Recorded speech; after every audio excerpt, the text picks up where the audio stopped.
From the National Newsroom of the Canadian Press, I'm Naira Ahmed. Pierre Poilievre is the only federal leader whose staff would not answer questions about whether their leader intends to participate in Pride events this summer. Poilievre has not publicly observed Pride Month. Instead, his office says the party's deputy leader attended a Pride flag-raising ceremony on Parliament Hill earlier this month. Helen Kennedy, the director of EGAL, an LGBTQ+ advocacy group, says it's important politicians show up to Pride events. And if you want to be an informed leader and lead this country, then you need to talk to as many people as possible. And you certainly need to talk to people who are some of the most marginalized and vulnerable in our society. NDP leader Jagmeet Singh will be marching in this weekend's Pride Parade in Toronto, and Prime Minister Justin Trudeau's office says he plans to attend Pride gatherings throughout the summer. The latest sexual assault accusations against billionaire businessman Frank Stronach include incidents alleged to have happened as recently as February of this year.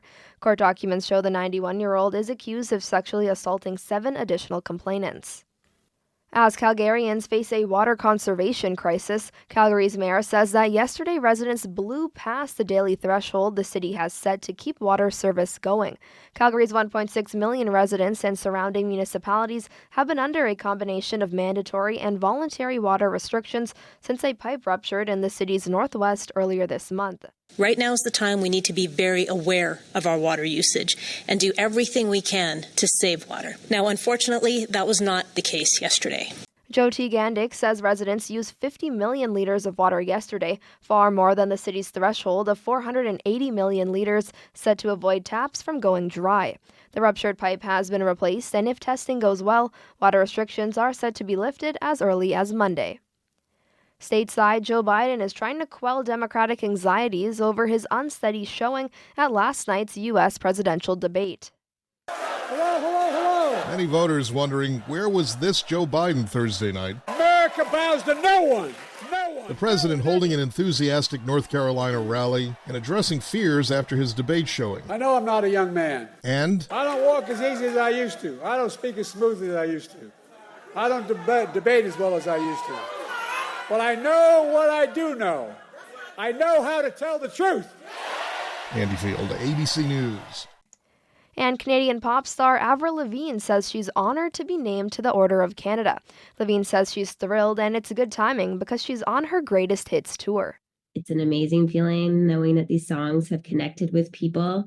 It feels just as or more exciting than ever. Lavigne joins the esteemed list with the likes of Shania Twain and Neil Young. This is the Canadian Press. In sports, the NHL draft goes tonight in Las Vegas, where the San Jose Sharks are expected to take Canadian forward Macklin Celebrini with the first overall pick. The Montreal Canadiens are the first Canadian team to draft at 5th, with the Ottawa Senators selecting 7th. Vancouver Canucks defenseman Nikita Zadorov appears to be headed to the free agent market. The NHL's free agency period also begins on Monday. Canada's team for the inaugural Four Nations face-off will include the NHL's most valuable player and its playoff MVP. Colorado Avalanche center Nathan MacKinnon and Edmonton Oilers captain Connor McDavid were among the 6 players announced today by Hockey Canada. The Four Nations face-off, featuring teams from Canada, the United States, Finland, and Sweden, made up of NHL players, makes its debut next year. In CFL action tonight, the Toronto Argonauts host the Montreal Alouettes. And in the MLB, the Toronto Blue Jays continue a 4-game series with the New York Yankees tonight at the Rogers Centre. From the Canadian Press, I'm Naira Ahmed. Thanks for listening. Don't forget to follow and subscribe.